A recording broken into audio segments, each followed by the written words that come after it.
They're talking basketball. They're fucking dumb as shit. They don't know basketball, but they will make dumb ass jokes. Hello, everybody, and welcome to Pod Don't Lie with Sam and Stav. First one of 2022. Sammy, how you doing, buddy? Good to see you. It's been a minute. I'm doing well, man. You got me just. I'm getting a late start to the day. I've been going to bed at like 5 or so. So that's so funny. You're on your fucking vacation and you just get the worst habits. 5 p.m. or a.m.? I'm guessing a.m. Hey, Yeah. well, 5 p.m. I don't know. Maybe you're on your Mark Wahlberg shit. Wake up at 2 a.m., work out. Does he wake up at 2 a.m.? Haven't you seen that Mark Wahlberg, like what his schedule was? He put out a couple years ago. It's so fucking I never hilarious. saw it. It's insane. Let me see. I mean, he looks great. Yeah. And he's friends with Jimmy Butler, so I could see the 2 a.m. thing makes sense. Yeah, because Jimmy does that shit, right? Okay, ready? You want to hear this insane bullshit? He posted this on his. I mean, this is old as fuck, but whatever. Suck our dicks, everyone. We're bringing in 2022 with a meme from 3 years ago. This is my Mark Wahlberg. After this, I want to talk about the movie Shooter. All right, let's do some throwback good flicks, Wahlberg. Honestly, I've seen some good flicks. We could talk actual movies. Oh, me too. We should do some movie talk. Let's do some fucking movie talk. We're easing into the new year, folks. Just a couple boys that haven't seen each other for a week. It is funny. We talk twice a week for an hour minimum each time, and it's like that's one of the most reliable relationships in my life, Sam. Oh my! As an adult man, as an adult man, I don't talk to my friends twice a week. And especially because all we talk about is basketball. We're not even like, we'll try and be entertaining, but it's not like this pod is fun because it's not like a comedy podcast where you're like, where's the next riff coming? We're just talking hoops, and then the riffs come as they might. It's a very relaxed. Yeah, but at the same time, on my deathbed, like my mom's gonna pop into my eyes for like a second, and then you're just gonna like push her out of the frame, and I'm like, "Fucking stop!" I'm definitely gonna be there. Unfortunately, for sure, I'm gonna be there talking about fucking how Julius didn't deserve the contract. You're like, he's got COVID now. We can talk about it. There's plenty to get into, buddy. But let's get Mark Wahlberg's thing here, just for everybody who doesn't know about it, like Sam. 2:30 a.m. wake up. That's waking up. 2:45 a.m. prayer time. 3:15 breakfast. That's a half hour of prayer. 3:40 to 5:15. Already, I don't believe it. Of course. 3:40 to 5:15 workout. 5:30 post workout meal. 6 a.m. shower. 7 a.m. golf. 8 a.m. snack. 9:30 a.m. cryo chamber recovery. Like a fucking super villain. Once you talk about that shit, I'm kind of into it. Like, I don't like the actual working out, but I love the recovery shit. Oh, dude, how nice would it be to be in LeBron's cryo chamber just hungover? Oh my God. Just being in there, not from a workout, just from fucking 8 Jack and Cokes and like an empanada that's been sitting under a heating lamp for 13 hours. LeBron's got one burnout friend like that. That's why he's using it. That's awesome. Yeah, to be LeBron's turtle would be awesome, dude. Imagine that's the best. So we got the cryo chamber at 9:30 a.m. 10:30 a.m. snack. 11 a.m. family time, meetings, work calls.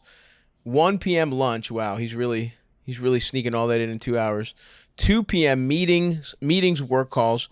3 pick up kids at school. 3:30 snack. 4 o'clock workout number 2. 5 p.m. shower. 5:30 dinner, family time. 7:30 bedtime. So he's taking 2 showers a day? He's taking, ain't nothing wrong with that. That's the kind of rich opulence I can get behind. I'm a 1 shower a day guy, of course, but if you work out twice. Yeah, what are you drinking there, Stav? I got a smoothie, brother. What kind of smoothie do you do? This is spinach berries. This really is January 2nd, isn't it? Oh, dude, it's January 2nd. The week we took off, I've been on a fucking bender, dude. Really? Yeah. I've been going buck wild. My body was revolting. Was like rebelling against me, and I was doing okay. And then I was at the Stand New Year's, and the shows were great. Actually, I did a 6 p.m.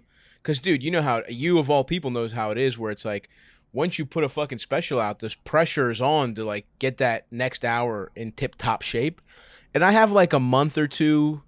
Like I'll probably end up releasing the special in late February or early March. So I have a little cushion before I release it to kind of like, you know, do a hybrid set where it's like I'm doing some new stuff. I've got the old stuff to carry me through.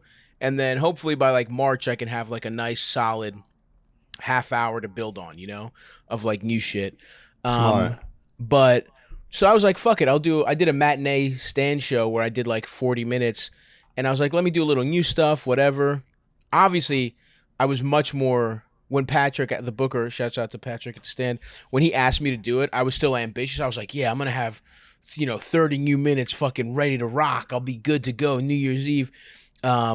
And, I wrote like 4 jokes and I spent like 20 minutes making fun of an Italian man and his son at the front row.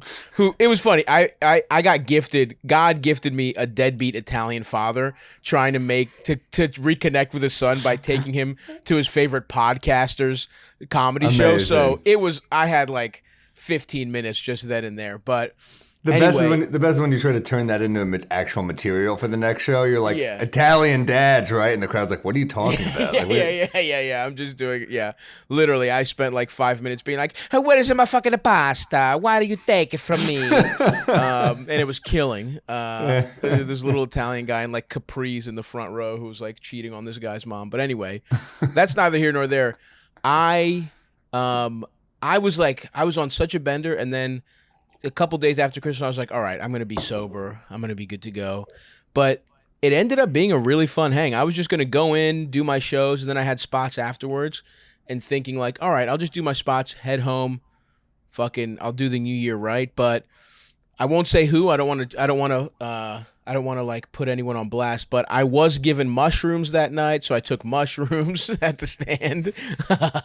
They started kicking in my last set. I had to literally tell the crowd, I was like, I was crushing for the first 7 minutes. This is a very different New York than we're seeing on the news right now. Yeah, it was not like, listen, man, I got that fresh boosty. New Year's is lucrative too. The spot pays really good. I had a door deal for my 6 o'clock show. So I read that for Christmas, I remodeled part of my mom's house. So I got to get that money back a little bit. You know what I'm saying? I was out there working on New Year's Eve. So anyway, I had thought I was going to have like a nice regular night. I come home but then I take these mushrooms, literally the last set of the night at like 11:30. I'm crushing for the first like 6 minutes. And then, oh, Jesus Christ. It's my Windows update asked me to restart my computer now. How hilarious would that be? We just lose this podcast because of fucking bitch ass Microsoft. Anyway, so let me tell I'm all over the place, but let me tell so I'm just crushing, but 7 minutes in, my brain just, the lights in the back of the stand look cool. I'm like, uh-oh. The mushrooms start kicking in and the lights are like fucking wobbling at me and they're just like moving side to side. And I had to be like for like 20 seconds, I was just like, and I was like, look, I'll be honest with you guys. I'm very fucked up right now. I need a second. And I had to just collect myself on stage. And then but then I went right back, finished my act, and it was good. Wow. But I needed why would you do that to yourself? This sounds horrible. It was pretty fun, honestly. I got to admit. Really? It was pretty fun. Yeah. And then I'm like, all right, I was going to go to the cellar and just see like who was hanging out over there. And it's, I had a drink after midnight and we all put, it's like me. It was a strange but fun crew. It was like Bonnie McFarlane, who's love hanging out with her. Love her. Ron Bennington, Ron's awesome. Oh my God. Vlad Kamana, who I really fuck with, and Derek Gaines, who's always a good hang. One of the funnest types of black mental illness you'll find. Derek just dresses cool, so everyone lets him get away with being a hilarious oddball. You know what I mean? He's like he's just such a fucking weird, fun guy. But so we were just smoking in the back, fucking drinking tequila sodas all night. And I'm like, all right, I'll go to the cellar, see who's there, and then I'll go home. I'm in bed by like 1 on New Year's. That's, 1, 2, that's pretty good. and I go to get like my stuff from the green room, and I just find the staff, who's awesome. I love the staff at the stand. They're all just like, they have a ton of pizzas and a bunch of joints, and I'm like, all right, it looks like I'm gonna be here tonight. It looks like I just sit down at the table. Is their pizza really good? Their pizza's good. The food at the stand is fucking really good. It is good. I'm not there that often, but I hear the. No, it's good, and I love hanging out with the staff. So we were just like getting high, eating pizza till fucking the wee hours of the morning. I come home, I have to stop at the bodega, get me a little fucking Americone Dream. I wanted Chubby Hubby, but I settled for Americone Dream. The Colbert one, which is very good. It is pretty good, yeah. It's a good flavor. It's held up better than a show. That's what I was just gonna say. It's much better. It's much better than Mr. Orange Bad Dorito Trump. Which is like we're still doing those. It's like, come on, man. It's 2022. How about we shit on Biden, who's barely awake? They're both pieces of shit, but. Anyway, the media was right about both of them. Yeah. But basically, both of their minds are gone, and it turns out, at both least nailed Trump it. had good tweets. I will give him that. They were pretty good. And, anyway, I've said it a million times, but I said it was a drunk driver versus a guy who kept falling asleep at the wheel. That was the election. That's great. That's fucking great. I've actually never heard that, buddy. But so anyway, I come home. I fucking eat my American Dream. I watch Moneyball. For whatever It's funny. reason. I was watching that the other night for a while, too. It's a great movie. It's great, dude. I just needed something where the fellas are just guys being dudes. We got a cute little fat guy as one of the main protagonists. Jonah Hill was great. He's great in that movie. Never not great. He's so good. I actually saw your review. It was very good. Yeah. So anyway, long story short, for everyone at home, that's why I need this fucking smoothie, because I was massively hungover all day yesterday. I just ordered 3 seamless meals. What did you bagel. order? I got a bagel up top, and then what did I get after that? I got a bagel in the morning, and then what for would you lunch, get in that bagel? Man, it's a classic fucking lox, baby. Everything Nice. bagel, lox, tomato, capers. That's what I like too. But you say classic, I'm thinking New York. I'm thinking it's bacon, egg, and cheese on a bagel. Sure. Yes. And then I got a sushi lunch. I was like, all right, this isn't so bad. What do you get? Like a 3-roll combo? I went with some combos, and then I throw on a little fucking, it's the new year. I bought myself a little fucking, the what's the fatty shit called, where you just get like an extra sashimi here or there, like a la carte. I got the like. Not wagyu. Wagyu is like beef, but it's like whatever. There's like a really fatty cut of like really nice fish that I throw on top. I love that. The fucking toro, the tuna, and the salmon tuna, toro. Yeah. And then I'm like, all right, this isn't so bad of a day. And then of course, that's when they keep all the really good sushi for the day after New Year's. That's when. Yeah, my stomach was rocky, and I was like, what'll help me right now is really fatty raw fish. That's what I need to throw into my system. And then I break down at like fucking midnight, and I just order chocolate chip pancakes from a diner at fucking late as hell at night. And I was like, and so today I was like, smoothie. We gotta iron out our guts today with a fucking smoothie, because I had some rough ones.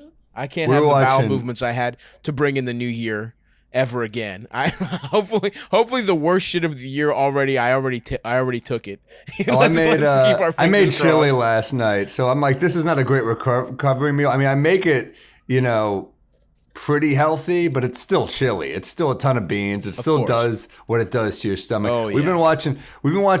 Speaking of Jonah Hill, we're in the hotel the other night. Taylor and I were just like, 22 Jump Street. I've never seen it. Oh, it's great. I love 21 Jump Street. So we're like, let's fucking watch it. We just watched that. And fucking Lucas Brothers, huge role in it, by the way. Shout out to Lucas Brothers. It's hilarious. But then, and I love that it's just the same. I love how, movies will sometimes be like, oh, it's different. They're like, no, this is the same movie. Yeah, we're running it the fuck back. We had a great time making it. And then we just got into buddy comedy kicks. We watched the first 2 Rush Hours, which she had never seen. Dude, they're so good. Yeah. Is that like growing up religious, or what is that? Yeah, and also I think just younger. It's a '90s comedy, dude. You're so right. I was, yeah. We really are aging ourselves and being dirtbags. I was with a girl. I was hanging with a girl, and I just threw on 30 Rock, and she was like, "What is this?" And I was like, "What? Yeah, no, that one hurts. That one really hurts." And then I did the math, and I was like, "Oh man, yeah." She was too young for 30 Rock.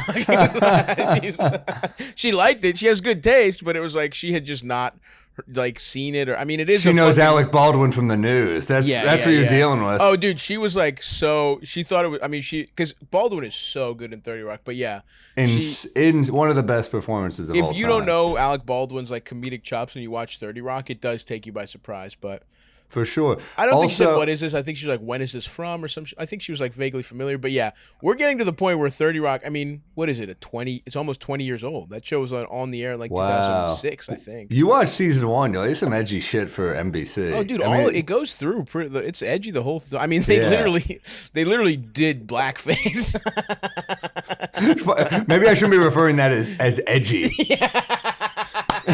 Maybe that's not but no, we watched that, watching all kinds of good movies. And dude, the rush hours are fucking incredible. I'd never seen Roadhouse, man. We watched Roadhouse. Oh, Roadhouse fucking rules. I had never seen it. We were like 10 minutes in, like, it's pretty fucking funny. It's one of the best fucking movies of all time. It really just it hits everything you want. Ben Gazzara is so awesome as the fucking bad guy. He's great. The plot makes no fucking sense whatsoever. It's absurd. One of the best scenes, there's a fight scene where one of the guys grabs Swayze and he goes, "I used to fuck guys like you in prison." Yeah. And I just picture whatever screenwriter wrote it, just like, that's the line. That's dude. it. By the way, that guy, you're doing pretty good if you fuck guys that look like Patrick Swayze in prison. You could do a lot worse than Swayze. That beautiful hair, that toned physique. I'd like to fuck guys like Swayze in prison if I had to. I'll do it on the outside. I'm good with it. Yeah, you catch me on the right day on the outside. I'm fucking guys like Patrick Swayze. How about, and by the way, it's directed, the first name of the guy who directed it, I looked up a review, they're like, this movie is directed by a guy named Rowdy. That's all you need to know about this movie. And guess what? That review was a compliment. Yeah. 4 to 5 stars. That's fucking sick.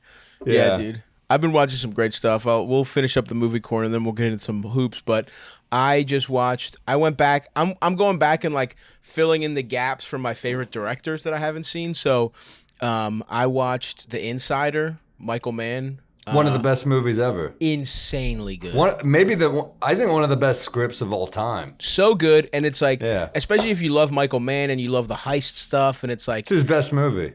It's because it's like part of me. It's like, oh, I feel I'm on the edge of my seat, and this is just guys like, yell. I mean, I'm sure there is the danger element from, the main character is in some danger, but it's not like.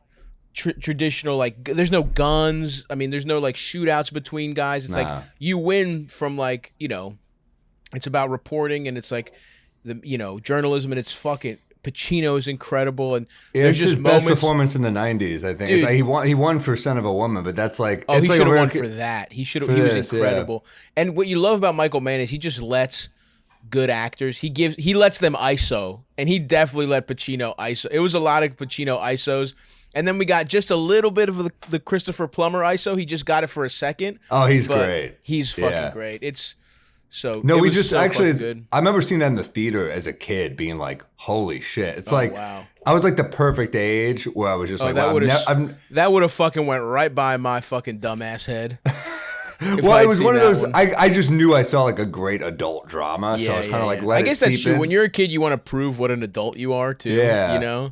Oh, yeah, but I remember being shocked that it was that good with no violence. You just don't see a lot of Hollywood movies like that. So is that, and... dude, you're tense the whole time. Like, it's kind of like There Will Be Blood levels of, like, tension, where you're like, nothing... It's like, the tension never lets up, but a filmmaker being able to keep you that on the edge of your seat for 2 hours and 40 fucking minutes, it's a long movie, but it goes by so fast because you're fucking nervous the whole time.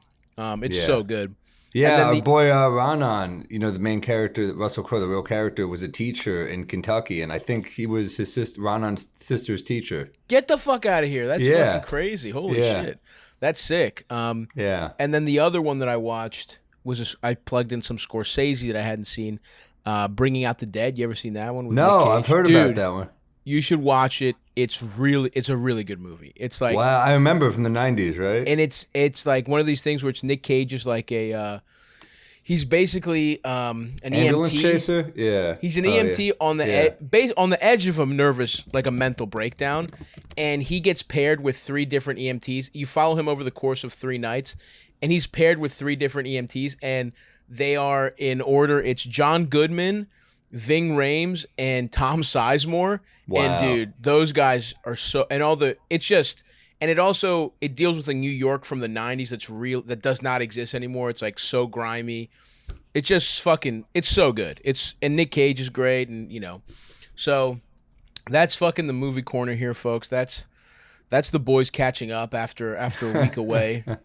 We had some good eps, dude. We had Jamel and Ben Dietrich. They were great. We gotta get Andrew Quo on from Cookies with you. I was like, I wanted to hold off on Andrew because he is also an insane Knicks fan, but he has like different insane Knicks views. So we got to get him on. What are his insane views? He's as passionate, but I feel like he's coming at it from a slightly different place. I can't. It's intangible, but I just feel like we got to get those two kinds of crazy Knicks fans in the same room, and we're gonna make magic maybe next week. But yeah. Well, it's been a weird stretch for the Knickerbockers.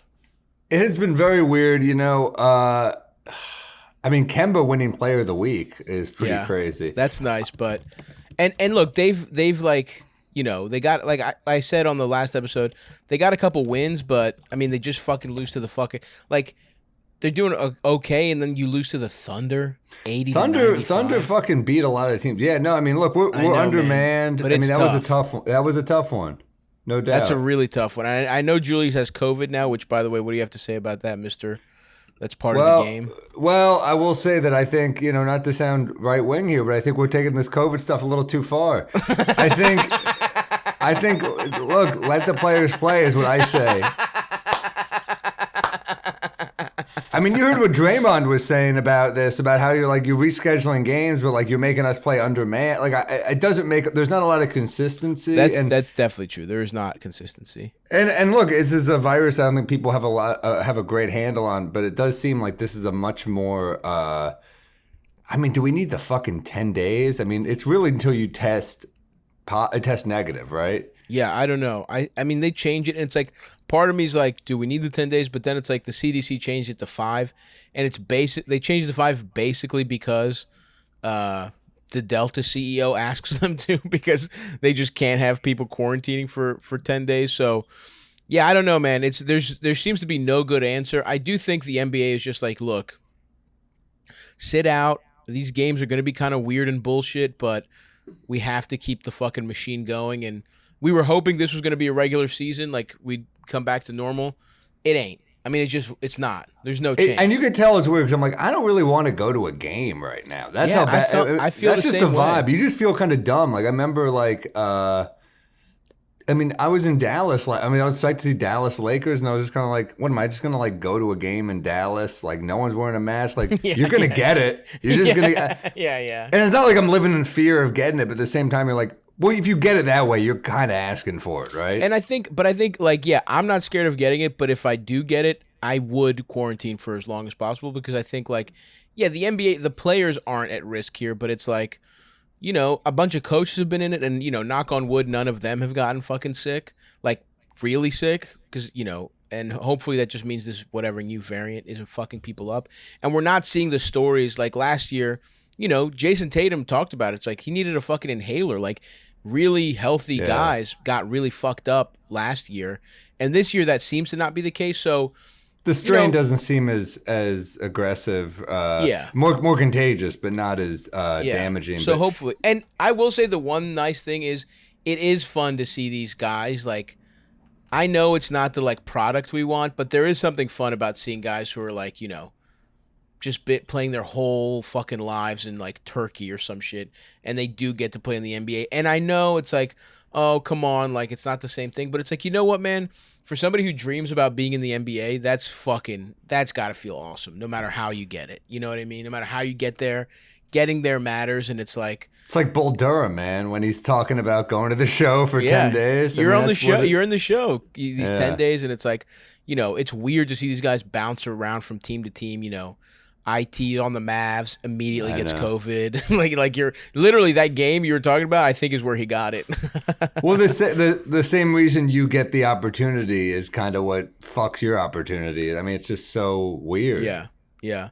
It does have a Squid Games vibe right now in the NBA. Oh yeah, they're like, oh, you want your NBA dream? It's like, well, there's a 1 in 100 chance you'll never really be able to breathe normally again. It's like, you want to play? You're tired of playing for fucking Panathinaikos in Athens. You want a 10-day with the fucking Grizzlies? All right, well, your grandma might die. It's like that's. Oh, dude. Speaking of, we started watching this show called Yellow Jackets on Showtime. Yellow Jackets, not Yellowstone. No, it's with Christina Ricci and Juliette Lewis and Melanie Linsky. I think I've seen something about that It's show. basically Lord of the Flies. It's all these girls who are on a soccer team and they, as kids, and they get in a plane crash and bad shit happens. And you find out really what happens through flashbacks, but now they're adults dealing with it. And they're like, everyone knows who they are. They're like the survivors of the thing. And they all have these fucked up lives now. And they're all, but like, is it a good show? No. Am I hooked on it? Absolutely. That feels good, man.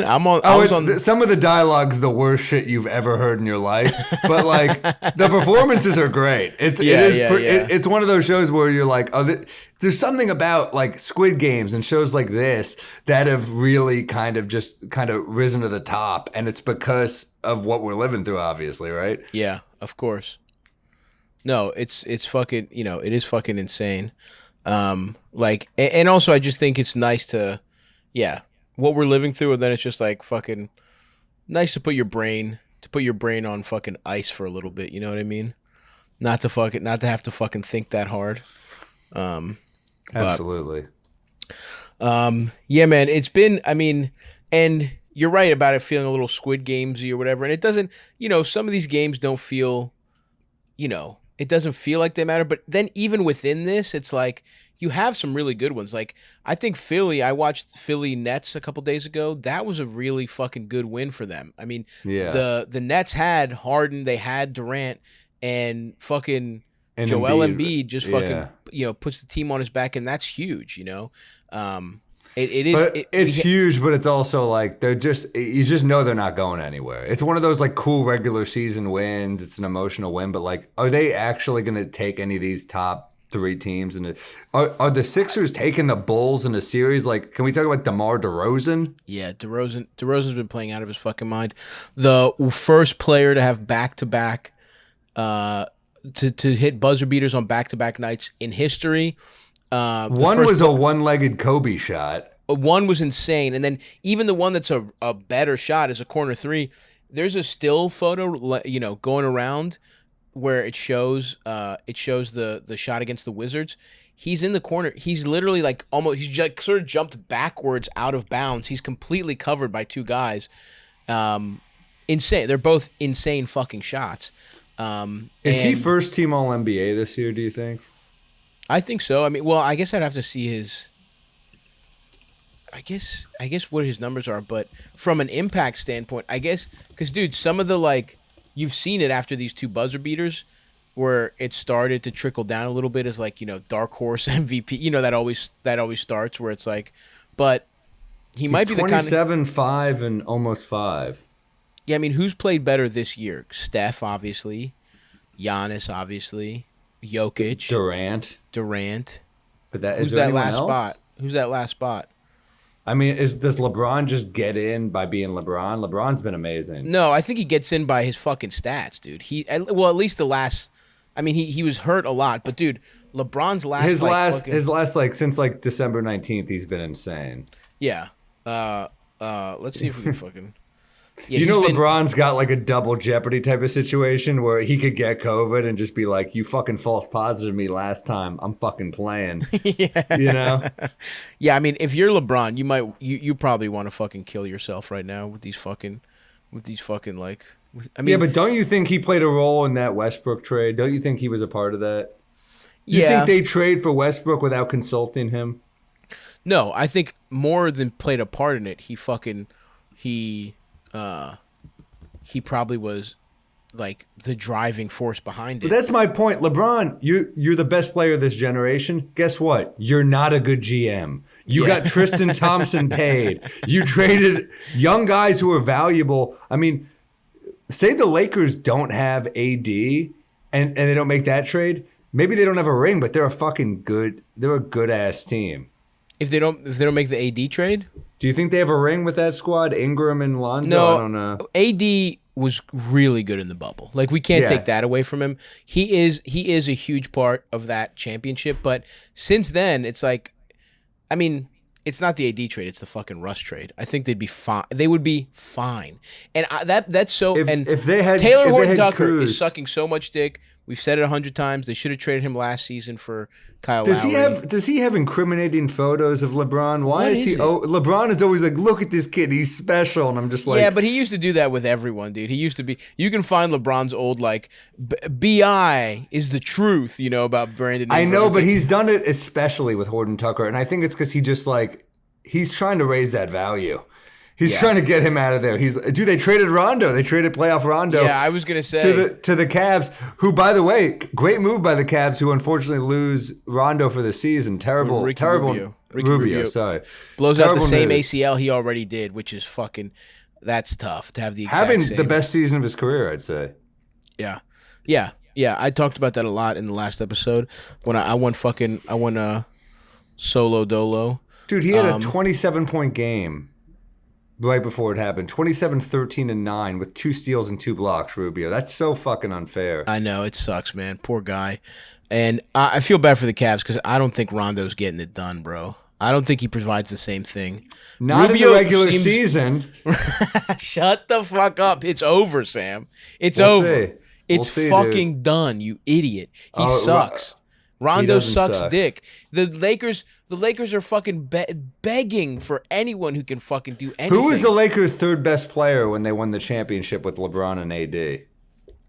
I don't know. In the playoffs? Rondo had some good stuff going at the fucking bubble, but it's over for Rondo. And you denied That's what I said. I've been on the fucking Rondo sucks dick train ever since then. And I've been right the last 2 seasons, motherfucker. So suck my little nut. Did he play in the playoffs? Did he play in the playoffs? Barely. Yeah, he couldn't play in the fucking playoffs. He got benched, you fucking dunce. All right, fuck Rondo and fuck you. And we're sorry for Cleveland, but that my heart goes out to the Cleveland fans because this is the type of season that the real fans, there are still a lot of real fans in Cleveland. Oh, for sure. And they got a surprise cool team. And it just sucks because that Rubio was kind of the glue on that team. Absolutely, he was the vet. He was the old guy. They have so much young talent, and the young talent will be there. And it's so cute too that him and Kevin Love were playing on the same team, and both they weren't stars anymore, but it's they both had important roles, and it really fucking sucks dick. And you know what? It sucks dick for Rubio because he was probably going to get a nice little fucking contract off this. And he still might. You never know. He might get a little something. But if he goes into the offseason healthy, he was a free agent, he could have made a little money. Yeah, I mean, I'll take him. But we do. I do feel like we should be sucking off LeBron a little more because he has. I mean, he did. It's insane. We should talk about his huge game against I don't remember who the fuck they were playing, but he had that insane line where he had 4 on New Year's. Blazers. 43, he had 5 threes, 14 rebounds, 4 assists, 2 steals, 2 blocks. Insane line. He is the 4th oldest player ever with a 40 and 10 game, trailing MJ, Kareem, and Malone, which is crazy that all those guys did that, older than LeBron. LeBron's 37, by the way. If you look at Malone's stats as an old man, there's a reason he's number 2 or 3 in scoring. Number 2. Is he Kobe didn't catch him? No. I'm pretty sure he's number 2. I might be wrong, but I think he's number 2. Because that's just what a fucking insane career he had. I mean, he was never hurt, to his credit. He was never hurt. He was in fucking great shape even towards the end. And he just had him and Stockton were so reliable. I mean, he played with one of the best point guards ever. But I will say this: at 39 years old, he averaged 20 a game. That's Karl Malone. fucking crazy. And that's what I mean. I think LeBron can do this shit, but it's like he's putting up masterpieces, and the fucking Lakers are still losing. Like, yeah, he put up 40 and 10 against the Blazers. First of all, yeah, you're right. I mean, oh, by the way, LeBron is going to pass Karl Malone next season. the Blazers suck dick, by the way. They're horrific, dude. They're Maybe they blow it up. Bad. Well, that's the thing. They're not. Are they going to blow it up with a fucking interim GM? And is Dame like cooked? Do we believe that? I don't believe he's cooked. He's a little guy. I think it's just taking shooters a little longer. Yeah, I mean, he's a tiny point guard. His 3-point shooting's not looking very good. The thing with Dame is we all know how great he is, but I've said it about that backcourt. At their best, you're just not going to win with two guards as great as they are offensively who don't play D when this has become a perimeter team's game. For sure. And then for them to add Norm Powell, who's like, and to add him, who's more expensive than Gary Trent, who they traded, who's not as good a defender. He's a more explosive player, but he's undersized. And it's like, So you added an undersized 3 to play with this undersized backcourt? It's like, I mean, I guess unless you were planning to trade CJ, that makes sense, but I don't know. I just don't. I mean, this team, when they were at their best, they had wing guys like Al-Farouq Aminu and Evan Turner, guys who were like long guys to make but who up would fuck the offense up late in the game. Of course, yeah. And they went way too hard in the opposite direction. But anyway. Well, that team at its best are like, we're gonna have to beat you by shooting out your lights. And it's like, well, guess what? You're not winning that series against the Warriors. So they'd run in the Warriors a lot in the playoffs, and they ain't winning. No, they never did. Yeah, man. And what's also weird, Malone is second though he has 3,000 more points than Kobe. I didn't realize that. No, he was the fucking. I mean, he didn't get hurt ever. I mean, I guess there's some pact you make with the devil, and it's like when you're a child molester, you get to Satan's like, well, I'll keep you healthy, but you have to be a child molester. Actually, he probably did that on his own. So this is like a really dark version of Damn Yankees. Anyway, fuck Karl Malone, and it's good that LeBron will pass him, and it's also. It makes me feel like LeBron will be playing until he's 40, especially with all his, I mean, he's had some significant injuries and he's missed time now he's missed significant time every year he's been on the Lakers. And I don't think that's a coincidence with his age, but I also think, I think he'll be good, but Anthony Davis is really dropping the ball on this succession play. Anthony Davis is feeling like Kendall Roy right now. And LeBron just still. But he's not nearly as entertaining. No. But it's a thing where it's like he's not ready for the fucking big chair. No, he's not ready. LeBron is Logan for sure. But LeBron is Logan. By the way, I was watching a Julius Randle thing on GQ as like things you can't live without, and he was talking his favorite shows. He said Succession. I love it. Interesting. Randall's a true New Yorker now, dude. And he'll be back from this COVID stronger and better than ever. If you say so, man. I don't want to... He's an all-star. I don't know, man. He's got the numbers. It's tough, but he doesn't have anything else. He doesn't have anything else. He doesn't have the wins, the swag. He just... And, with Julius, it's like... It's not like he's not trying hard. I just think it's like... It's just not... The moment's a little big, and the team is not good. I don't even know about the moment. I think it's the team, dude. I think the moment being like, having to put this team on his back when it's not. I don't know. And also, I'm worried about the whole. What is Fournier doing though, dude? It's like this game is a word 1 for 8. Like he sucks dick. We've been over this. He stinks. Well, that's what I'm saying. When is he the second highest paid Knick? I think so. Yeah. So when you're second highest, he's making 20 a year, I think. Yeah. Yeah. Who's making more than that? Julius. That's it. Yeah. RJ still is Ricky. Yeah. Rookie. Rose isn't making that much. So when you're the second highest paid player on the team and you're given dick. Yeah. I get that, man. But, he just looks like a little, I don't know. It's like one of those guys where it's like, to his credit, when the going gets tough, it's like he is trying really hard, but I don't think that's the solution. I don't think it's an effort problem. It's just a pure, like, I don't want to say skill, but it's just like there's something else. There's just something missing with the Knicks, and I don't think Julius is going to figure it out this year. And I don't, I think it's just a tough bounce back to reality year.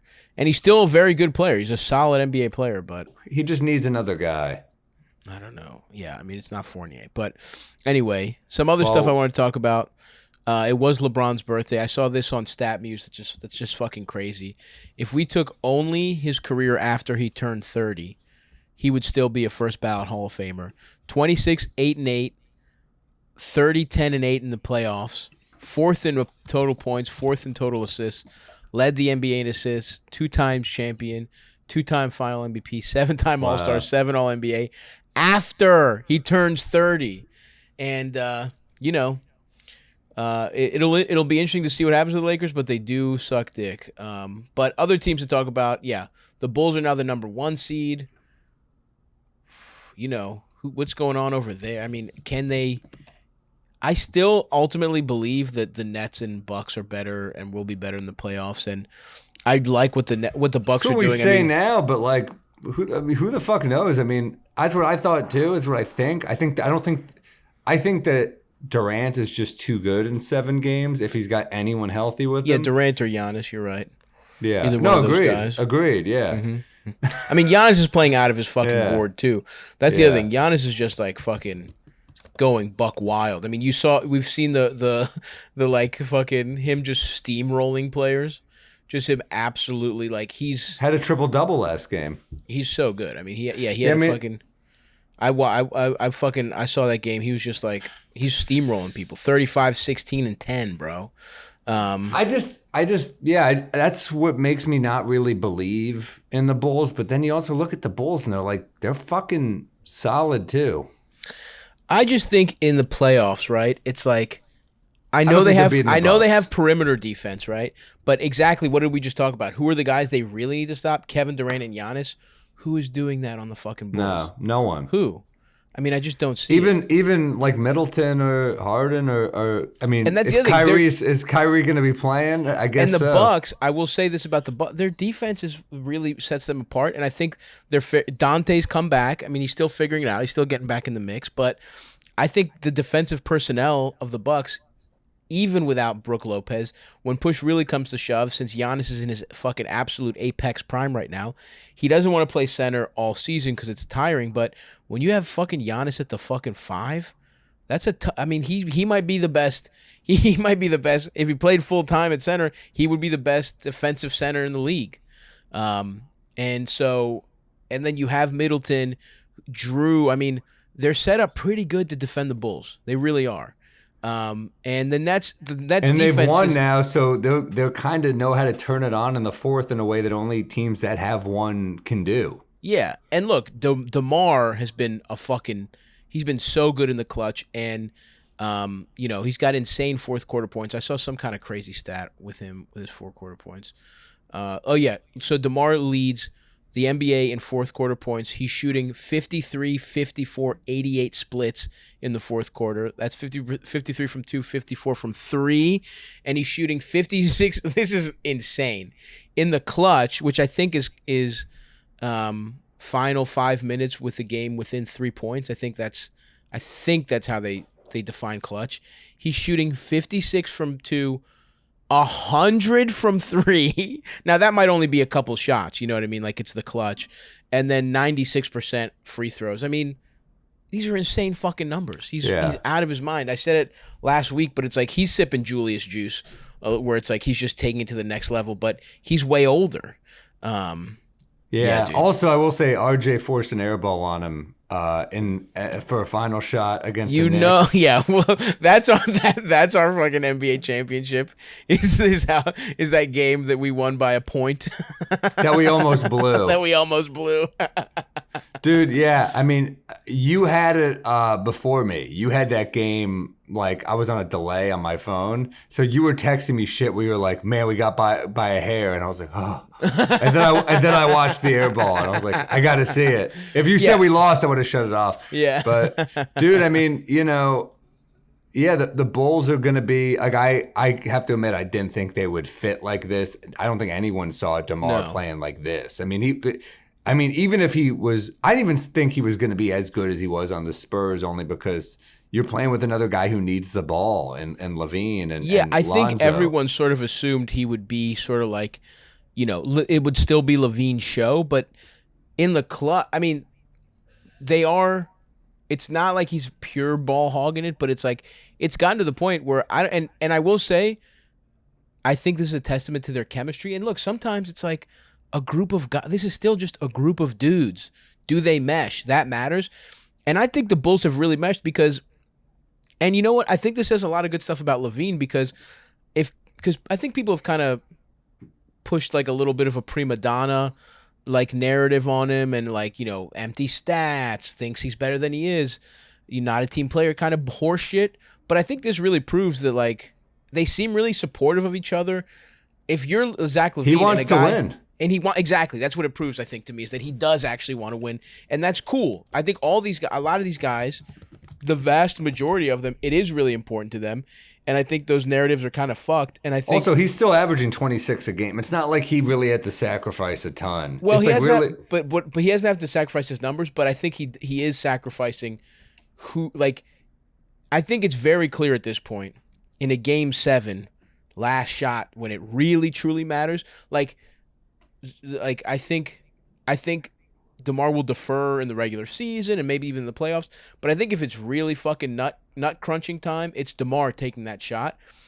And sure, there's probably a part of Levine who's like, he wants to do that. But I don't even think, I think everyone really respects DeMar. I think they see, you know, I think even Levine sees him sort of like, you know, as like the OG on the team. And I think the chemistry is right for the Bulls. And if they improve their defense, if they did get like a big wing defender, and that's kind of what's sad about Patrick Williams being hurt for this whole season, this would have been a fucking really interesting season to see what he's got on defense. Now, maybe he would have fucked their offense up, but Patrick Williams with what everyone says his potential is, plus still a young Lonzo, guy, but yeah. super young. I mean, but you know, he was really young when he was drafted. I think it's only his second. It would have been his second season. So, but yeah, you're right about DeMar. But I also think that I think winning matters, and when you have had what is considered empty stats for I don't know, almost his whole career, because he's been on bad teams for his whole career until he got to the Bulls. Yeah, it's like, look, the Bulls got good. You're a dunk champion, and people are like, "Oh, you're a dunker. That's what you are." Then he's like a great 3-point shooter, and people are like, "Yeah, but it's empty." Like whatever he did wasn't enough. Yeah. And now it's like, well, you start to realize that winning is like when you feel good, and the team starts to play well together, and that's why I'm just bummed that the Knicks are losing, because it was Randall's whole fucking story. So it sucks. But, you know, at the same time, like, how could you not be happy for DeMar after the trade from the Raptors? Like, he was kind of everyone just kind of liked him after that, because they were like, that's fucking sad that you missed out on the championship. You missed out on the parade. And he always was just a terrific player. So it sucked. And then he gets traded to the fucking Spurs, where you're like, what? Yeah, it's cool that you're under a pop system, but it does feel like NBA obscurity a little bit, because it's not like you're a part of Tim Duncan and the Spurs. You're a part of the Spurs after Duncan.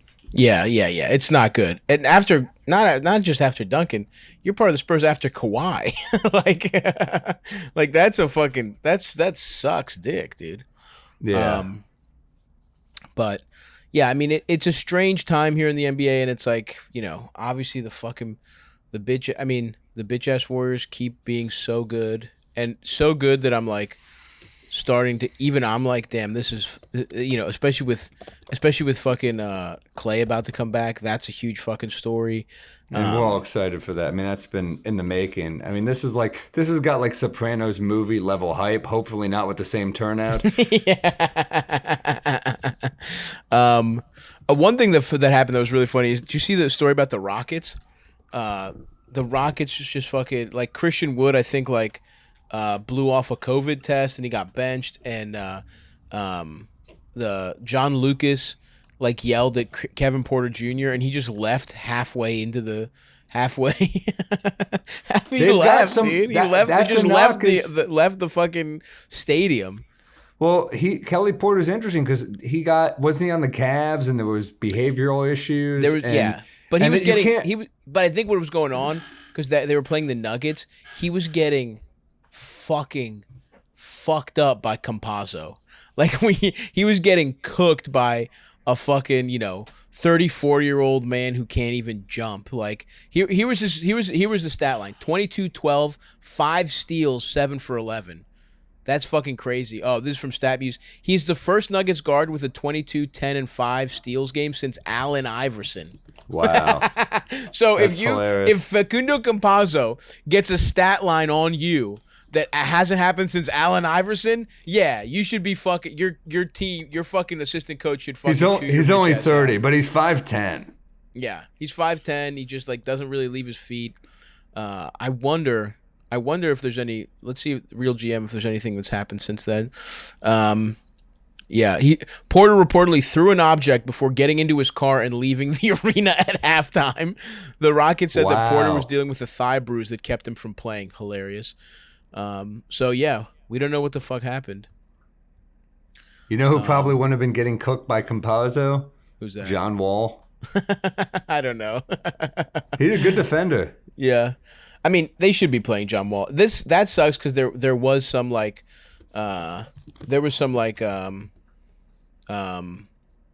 momentum for him playing, and then I think the Rockets started winning too much, and they were like, yeah, fuck it, we're not adding. Here's what Steven Silas had to say. He's also making like $40 million this year. It's like, it's madness to not play him. Just play him. Here's what Steven Silas had to say, according to Tim McMahon of ESPN. We had a spirited debate. I have certain demands of this team as far as playing hard. I wasn't satisfied with the effort. That's it. Okay, I thought that was going to be better, but it is not. He literally just got in his fucking car, which is so funny. If you leave at halftime, do you change? Is he literally in the Houston Rock? Is he literally like just fucking catching an Uber in his Rockets jersey? He's like, just drive. He's on the bus, just sweating in Rockets gear. I didn't have time to I forgot my car keys. I didn't want to go back. So I'm on the fucking metro. But anyway, hopefully shit fucking calms down over there.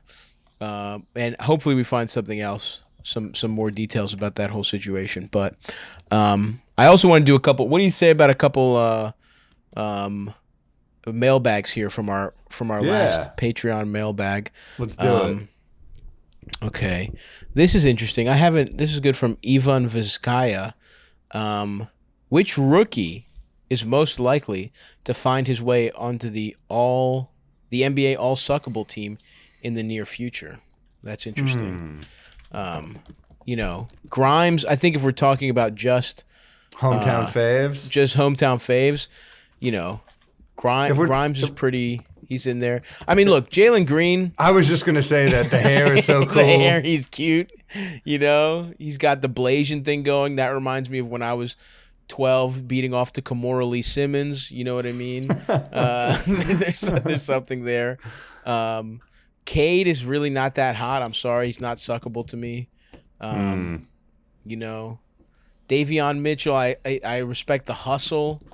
But this is about wanting to suck these guys off. Chris Duarte's ugly. Yes. We're in the same. Are you a Duarte guy? I don't think he's hot. No, but he's the oldest of the group. But he's a pacer. I can't get behind that. Yeah, he's not my cup of tea. I have Josh Indiana Giddey, hatred from childhood. Huh? I have Indiana hatred from when I was a kid, man. I can't get over it.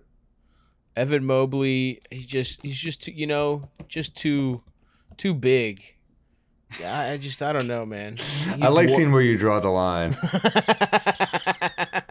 Scotty Barnes is an interesting one. He's got all this energy. He's a pretty cute kid, but I think honestly, Jalen Green might be an all-suckable first team from the moment he stepped foot into the league. If you ask me, I think he's that cute of a guy. So he's kind of like he is on the suckable scale what Mobley is to actual basketball, where it's like he comes in and he's already making a huge difference. And he's a cool dunker. Like his game is hot too. Like his game is the kind of game that like, girls would want to fuck a guy just because he dunks and he scores points. He's a glamour player. Glamour. You know what I mean? Yeah. I mean, he plays the way he kind of looks. I mean, exactly. But also he's actually been playing really well recently. I mean, if you look at his recent stats, he's shooting the ball pretty well. His three ball is pretty good. I got to be honest, I have not watched the Rockets. 33% from a rookie is not bad. I was weirdly watching them more when they were dog shit, and then now that it's picked up, I just kind of haven't.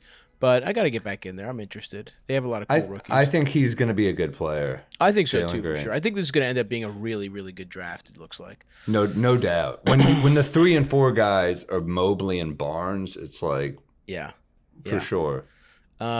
Here's another nice one from Michael Bernstein. Threesome scenario: you, a lady, and Lonzo, LiAngelo, LaMelo Ball. Which Ball brother are you choosing? I'm going to go with, obviously, the Bulls, Lonzo. Okay. So least selfish. Huh? Least selfish. Least selfish. Yeah, that's interesting. LaMelo, see, okay, LiAngelo, it can't be LiAngelo. He's got something to prove. You know what I mean? He's going to be in there really fucking, but you're right. Lonzo is going to be setting you up. LaMelo, that's an interesting one because he is a great passer. But does he play to pass? Like Lonzo he got kid comparisons at UCLA. You're right. And he plays defense, He's going to be, he's going to be making sure. He's going to be he's setting you up to shine. It's going to be alley-oops. Lonzo's going to be in there. You're going to be fucking. Your dick's going to start getting soft. Lonzo starts sucking your balls. He's like, we'll get you hard, buddy. Don't you even worry. the orgy equivalent of an alley-oop. Yeah. Just lobs it up high. Yeah, it's got to be Lonzo, even though LaMelo, but here's the thing, LaMelo's the prettiest. So it's like, if from he's the right he's light, out for me, yeah. Look, I'm just saying, LaMelo, maybe he shaves his mustache, he lets his hair down. From the right light, he's got full lips. You might be like, oh, you were going about this from a different angle than I was again. Well, of course. I'm not saying I'm going to fuck him, but let's say we're in an Eiffel Tower situation. He's getting his dick sucked. I'm fucking. If the light is just right, he might look like a cute trans girl. So now I'm like, it's not me and 2 guys, it's me and 2 chicks. One of them who happens to have a penis. It's a beautiful story. So there's that to think about, but I think ultimately Lonzo comes out on top. I think you're right. I don't think it's even debatable, but I'm glad we did. I think for Michael Bernstein, I'm glad we did. This is from Devin Duffy, and I'm just going through these chronologically. And by the way, these are for the Patreon, the Hard Dick 1700. If you're solely a free episode listener, we like to do some mailbags on the Patreon. So hey, maybe fucking hop on the Patreon, ask us some fucking questions. But our Christmas mailbag, these are leftovers. They were really good and we didn't get to them, so we wanted to ask a few here. This is from Devin Duffy, who says, "Help settle a debate between me and my boys. Will this mess of a Lakers season hurt LeBron's legacy?" I mean, that's ridiculous. I don't think so because the team is terrible. I think if they miss the playoffs, then it's not going to look good. But it's not going to look good. But again, we're talking about LeBron, the GM's legacy, which is always going to be bad. LeBron is playing with house money at this point, bro. It's like all he has to do is if he gets to the number one, if he tops Kareem, if he plays till he's 40. But these are stats arguments that you're making. These aren't winning arguments, and that does. I think it does hurt your legacy a little bit. But the winning is done. He's done all the winning he needs to ever do. That's my point. Is like it's not going to hurt his if he retires with 4 championships, that doesn't hurt his legacy, as opposed to if he retires with 5 or 6.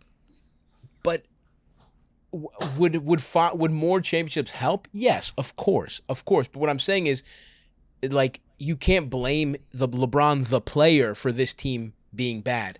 In fact, him putting up being 37 and putting up these stat lines that are like being the oldest guy to do something every night, it feels like. I think that, I don't think it hurts. I think he's right on he's right on the same path. No one's going to blame him for the Lakers. No one's going to blame a guy who's 37 for anything. Is my opinion. Once you're that old, like, house money. It's house money. And to your point, Sam, I think if he had gotten those championships mattered a lot more in his younger years. I think LeBron is weirdly like both retired in a lot of people's minds and not. You know what I'm saying? Like, prime LeBron is gone. Prime LeBron won what he won. And now whatever he does as old man LeBron is a huge bonus. That's how I look at it. Here's why I kind of disagree is that you said it, I think like a few episodes ago, you said one game, I still think he's the best player. Yeah. One game. So to me, it's like, is his prime kind of still going? Like, yeah, he's not as athletic as he was when he was with Miami.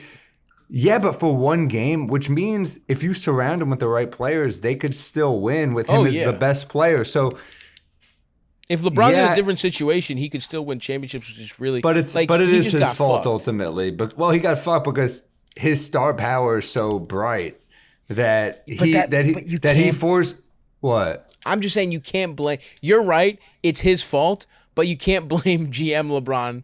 What GM LeBron does not affect player LeBron's legacy, in my opinion. It does when GM LeBron brings in Russell Westbrook, who's past his prime as well. I think LeBron and Westbrook in their prime together may be a different thing, but even then, it's a weird combo. Even that. Well, KD couldn't do it, and KD's a better shooter than LeBron. Yeah, so it's it's a problem.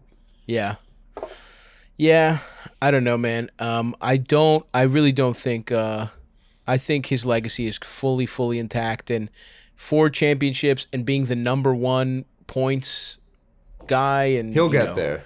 I think that, in my opinion, he's the GOAT for me. I know everyone has different opinions, but anyway. That's going to do it for us for this week, folks. There's so many good of these mailbags. Maybe we'll answer a couple on the Patreon. But Happy New Year from us. Happy New Year. We hope everybody had a great New Year. We hope 2022 is going to be beautiful for you. 2022 is the year we get to the hard dick 2000, Sam. I can feel it in my bones. Right now, we're back to, look, you know how it goes. After every first of the month, I don't know if you guys noticed, we'll let you in a little Patreon secret. The numbers always go down because people's cards expire.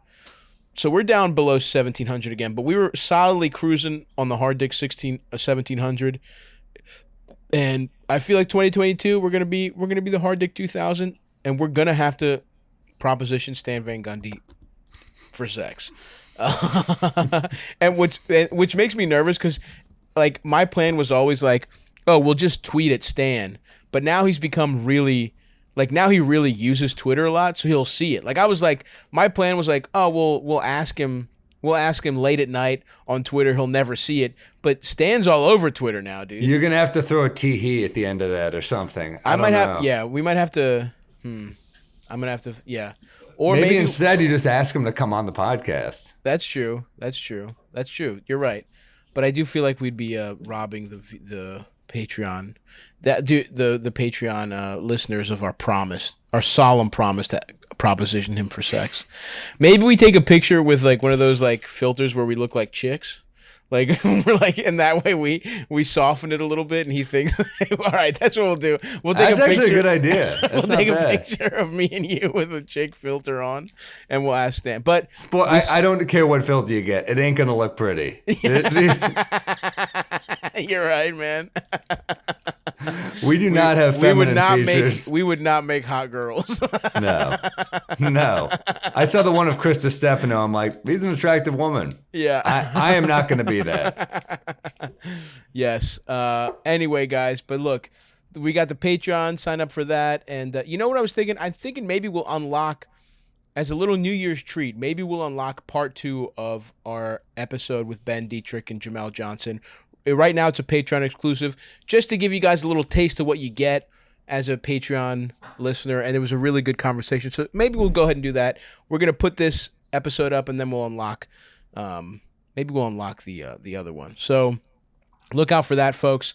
And yeah, that's gonna do it for us, guys. Thank you so much. Anything you wanted to plug, Sam? I'll be in San Diego. I forgot. I'll be in San Diego in a couple weeks, so please come see me there. I'm at the San Diego the 13th through the 15th, and then I'm in Vegas 27th through the 29th, and then Sacramento. Maybe I'll go to a Kings game. I'm there too, man. Yeah, I'm there. I'll be at Sacramento in Feb. I got when Richmond, in Feb? The end of the month, I think. Oh, okay. Start the month with me, Sacramento. End it with Sammy. I got Richmond, Magoobies, and Timonium, Maryland. Ooh, when are you going to the Goobs, Funny man? Bone, end of the month of January. Last weekend of January. And then I got... If I was in town, I might have just fucking swung by, seen my family, and we could have gotten some honey pig. But I'll be in Vegas that weekend. Next time. We got, I got, and Beacon, New York City. Tickets are moving pretty quickly there. So I think those will be gone at some point if you don't act. So get on it. Get on that, you motherfuckers. Thanks, guys. We love you, and we'll talk to you later in the week. Bye. All right. Bye.